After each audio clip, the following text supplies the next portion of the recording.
বাচ্চার স্কুলে রোজই তো টিফিন দিতে হয়, তো এই রকম কিছু ঘরে বানানো থাকলে খুব একটা কিন্তু টেনশন হয় না। তো আমি কিছু গজা বানিয়ে স্টোর করে রাখবো, তার জন্য আমি এখানে ময়দা নিয়ে নিয়েছি। তার মধ্যে একটু চিনি আর একটু তেল দিয়ে ভালো করে একটু মেখে জল দিয়ে আমি একটা ডো তৈরি করে নিলাম। তো ডোটা কিছুক্ষণ রেস্টে রাখার পর ডোটা আমি বেলে নেব। এই যে এইভাবে আমি একটু মোটা করে বেলে নিয়েছি। চারদিক থেকে একটু কেটে আমি রেখে দেব। তারপর আমি সরু সরু করে লেচিটা আমি কেটে নেব। এই যে এইভাবে আমি সরু সরু করে কেটে নিয়েছি। এরপর আমি মাঝখান দিয়ে আর একটা কাটা আমি দিয়ে দেব।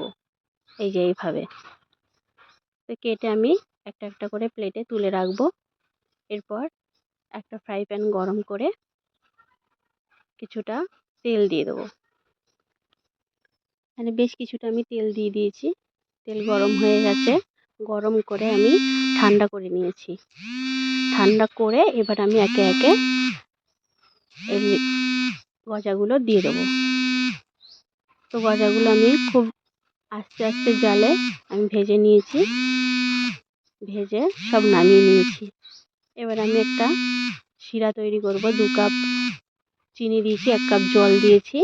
শিরাটা তৈরি হয়ে যাওয়ার পরে গজাগুলো দিয়ে আমি ভালো করে নেড়ে চেড়ে নামিয়ে নেব।